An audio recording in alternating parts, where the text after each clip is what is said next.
کیا ایران پر حملے کا خطرہ ٹل گیا؟ ایک طرف ڈونلڈ ٹرمپ کا حملہ نہ کرنے کا بیان، دوسری جانب امریکی بحری بیڑا ابراہم لنکن مشرق وسطی روانہ کر دیا۔ بحری بیڑا کروز میزائلوں اور لڑاکا طیاروں سے لیس ہے۔ ڈونلڈ ٹرمپ نے کہا کہ پہلے ایران کا عمل دیکھیں گے۔ ایران میں آج پھانسیاں روک دی گئیں، یہ معلومات اہم ذرائع سے ملی۔ ڈونلڈ ٹرمپ کی رضا پہلوی کی حمایت کی بھی تردید، ابھی قیادت کی تبدیلی کا مرحلہ نہیں آیا، شاید ایرانی حکومت احتجاج سے گر جائے۔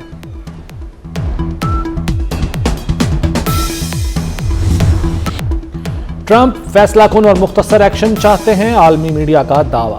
پاسداران انقلاب اور بسیج فورس نشانہ بنے گی، پولیس کو کروز میزائلوں سے نشانہ بنایا جا سکتا ہے، کئی ملکوں کی شہریوں کو ایران چھوڑنے کی ہدایت۔ معاملے پر UN سلامتی کونسل کا اجلاس بلا لیا گیا۔ قطر میں امریکی فضائی اڈے العدید پر سیکیورٹی وارننگ کی سطح ہائی الرٹ کے بعد کم کر دی گئی۔ امریکی طیارے العدید ایئر بیس پر واپس آنے لگے، فوجی اہلکاروں کو بھی واپسی کی اجازت مل گئی۔ گرفتار ملزموں کو پھانسی دینے کا کوئی پلان نہیں، امن و امان کی صورتحال مکمل کنٹرول میں ہے۔ امریکہ جون جیسی غلطی نہ کرے، وہی نتیجہ نکلے گا جو پہلے نکلا تھا۔ ایرانی وزیر خارجہ عباس عراقچی کا امریکہ کو دو ٹوک پیغام، ایران کی فضائی حدود دوبارہ کھول دی گئی۔ پاکستان میں ایرانی سفیر رضا امیری مقدم کا کہنا ہے کہ ٹرمپ نے پیغام بھیجا ہے، وہ ایران پر حملہ نہیں کرے گا، اب ایران بھی حملہ نہ کرے۔ پرامن ایران پاکستان کے مفاد میں ہے، ایران کی صورتحال پر مسلسل نظر رکھے ہوئے ہیں۔ ترجمان دفتر خارجہ طاہر اندرابی کی میڈیا بریفنگ، کہا تہران اور واشنگٹن سے مثبت تعلقات ہیں، ایران امریکہ رابطوں میں سہولت دیتے رہے ہیں۔ ترجمان دفتر خارجہ نے بھارتی آرمی چیف کے الزامات کو بھی مسترد کر دیا، بھارت کو اشتعال انگیز بیانات سے باز رہنے کا مشورہ۔ مزید کہا امیگریشن پالیسی کے معاملے پر امریکی حکام سے رابطہ ہے، امید ہے پروسیسنگ جلد بحال ہو جائے گی۔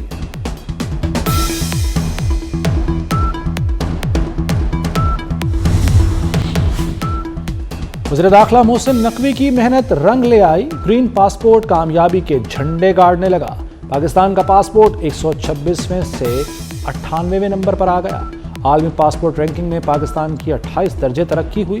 محسن نقوی کا پاسپورٹ کی رینکنگ میں مزید بہتری کا عزم، کہتے ہیں پاسپورٹ رینکنگ میں بہتری بڑی کامیابی ہے، انشاءاللہ پاکستان کی ترقی کا یہ سفر جاری رہے گا۔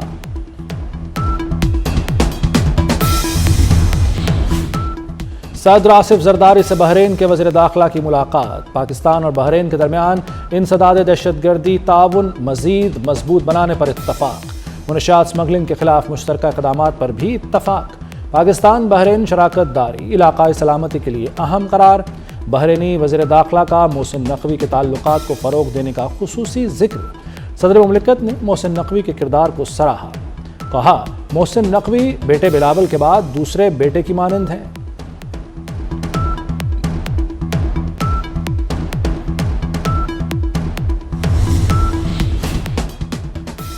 خیبر پختونخوا میں فورسز کی 2 کارروائیوں میں 13 خارج ہلاک۔ ISPR کے مطابق بنوں میں کیے گئے آپریشن میں 8 خارج مارے گئے۔ ضلع پورم میں ہونے والے دوسرے انٹیلیجنس بیسڈ آپریشن میں 5 خارج جہنم واصل۔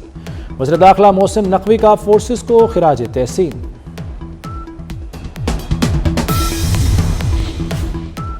اندرونی اختلافات طالبان حکومت کے خاتمے کا باعث بن سکتے ہیں، افغان طالبان کے سپریم لیڈر مولوی ہیبت اللہ اخوندزادہ نے خبردار کر دیا۔ قندھار کا دھڑا ہیبت اللہ اخوندزادہ کا حامی اور کابل میں طالبان کا دوسرا دھڑا ان کا مخالف ہے۔ کابل دھڑا تعلیم اور عالمی روابط کا حامی ہے، جبکہ قندھار دھڑا سخت گیر موقف پر قائم ہے۔ سندھ میں کینسر اور دل کے امراض کا مفت علاج ہو رہا ہے۔ 2008 میں 10 جامعات تھیں، اب 30 ہیں۔ 1 لاکھ اساتذہ میرٹ پر بھرتی کیے، سیلاب متاثرین کے لیے 21 لاکھ گھر بنا کر دے رہے ہیں۔ سندھ میں ریونیو وصولی میں بہتری آئی، chairman Peoples Party Bilawal Bhutto نے سندھ حکومت کی کارکردگی بیان کر دی، کہا سندھ حکومت نے صوبے کو بہتر بنایا، کوششیں عالمی سطح پر تسلیم کی جا رہی ہیں۔ وزیر اعظم نے اسلام آباد میں پاکستان آسان خدمت مرکز کا افتتاح کر دیا، 60 عوامی خدمات ایک ہی چھت تلے دستیاب، نادرا، پولیس، CDA، FBR بھی شامل۔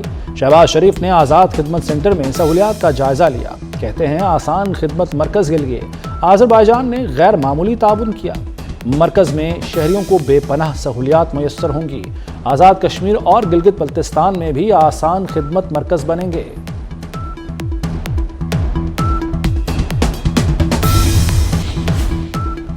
وزیر داخلہ محسن نقوی کا دورہ کوئٹہ، وزیر اعلیٰ بلوچستان سرفراز بگٹی کے ہمراہ شہید میجر انور کاکڑ کی رہائش گاہ گئے۔ شہید کی والدہ، بھائیوں اور کمسن بیٹوں سے ملاقات، دلی ہمدردی اور تعزیت کا اظہار۔ محسن نقوی نے کہا کہ شہید میجر انور کاکڑ کے بیٹے کا ایچیسن کالج میں داخلہ کرایا جائے گا۔ وزیر اعلیٰ بلوچستان کا شہید کے بھائی کو سرکاری نوکری دینے کا اعلان۔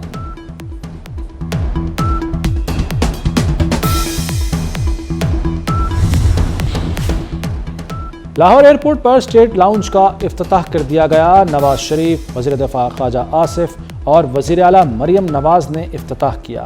راوی لاؤنج، داخلی لابی، مین ہال اور دیگر حصوں کی تعمیر نو کی گئی۔ وزیر داخلہ محسن نقوی کا نیشنل پولیس اکیڈمی کا دورہ، زیر تربیت ASPs کو پلاٹ دینے کا اعلان۔ کہتے ہیں پولیس افسران کی مشکلات دور کر رہے ہیں، پروموشن کے مسائل بھی حل کریں گے۔ ASPs کو تربیت کے لیے بیجنگ بھیجا جائے گا۔ محسن نقوی نے نیشنل پولیس اکیڈمی میں تزئین و آرائش کے کام کا معائنہ کیا، کانفرنس ہال، ڈائننگ روم کا جائزہ لیا۔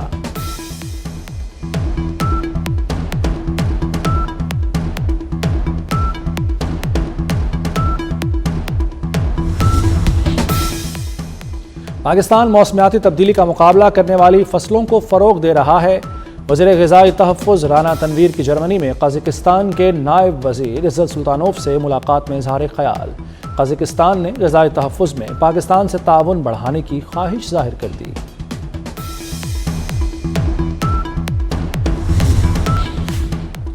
پنجاب میں آٹے کی قیمت ہر روز بڑھنے لگی۔ لاہور میں 15 کلو آٹے کا تھیلا 1800 روپے تک پہنچ گیا۔ بہاولپور میں چکی کا آٹا 140 روپے فی کلو ہو گیا۔ ملتان میں بھی 15 کلو آٹے کی بوری 1750 روپے میں بکنے لگی۔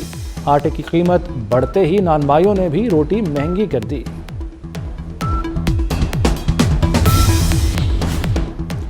ٹیکسٹائل ایکسپورٹ مسلسل گر رہی ہیں۔ چیئرمین آل پاکستان ٹیکسٹائل ملز ایسوسی ایشن کامران ارشد کی پریس کانفرنس، کہا اکتوبر سے دسمبر تک ٹیکسٹائل ایکسپورٹ کم ہو رہی ہیں۔ یہ پاکستان کی صنعت، معیشت اور روزگار کے لیے خطرناک ہے۔ صنعتوں کا ٹیرف 24 روپے تک پہنچ چکا ہے۔ اس ٹیرف پر صنعتیں نہیں چل سکتی۔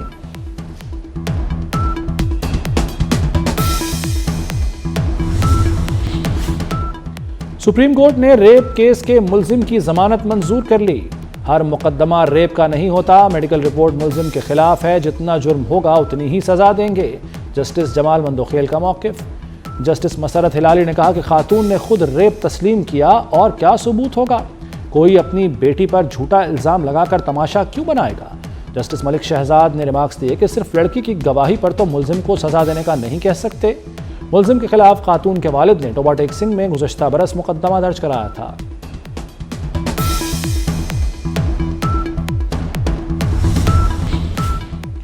جوڈیشل کمیشن نے لاہور ہائی کورٹ کے 11 ایڈیشنل ججز کو مستقل کرنے کی منظوری دے دی۔ لاہور ہائی کورٹ کے ایک ایڈیشنل جج کو توسیع دی گئی، ایک ایڈیشنل جج کو مستقل نہیں کیا گیا۔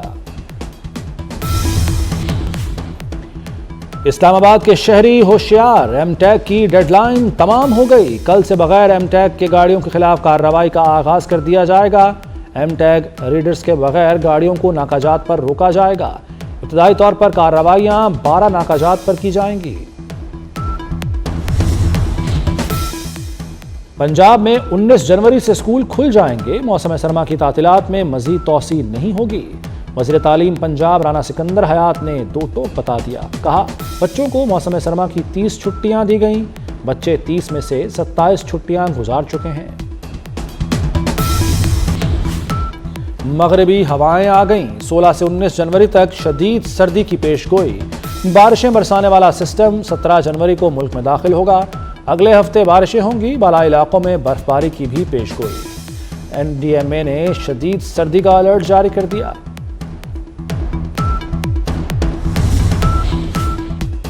امریکی ریاست مشیگن میں برفانی طوفان، 100 کلومیٹر فی گھنٹہ کی رفتار سے ہونے والی برف باری نے ہر چیز منجمد کر دی۔ روس میں برفانی طوفان کے بعد گاڑیاں برف میں دھنس گئیں۔ شدید برف باری سے کئی علاقوں میں سڑکیں بند۔ محکمہ موسمیات نے ایک اور طوفان کی وارننگ جاری کر دی۔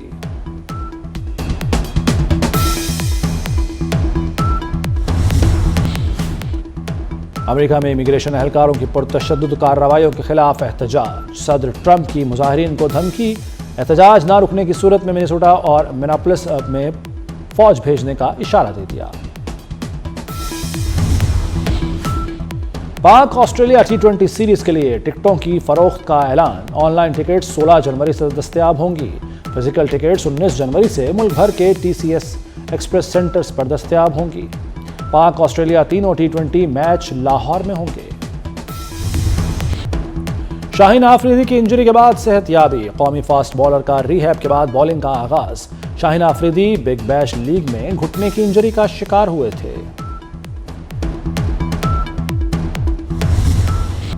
اور لہجہ جاندار، شاعری شاندار، مترنم بہروں کے شاعر محسن نقوی کی برسی۔ نعت ہو یا سلام، غزل ہو یا نظم، محسن نقوی نے ہر صنف سخن میں شاہکار کلام تخلیق کیا۔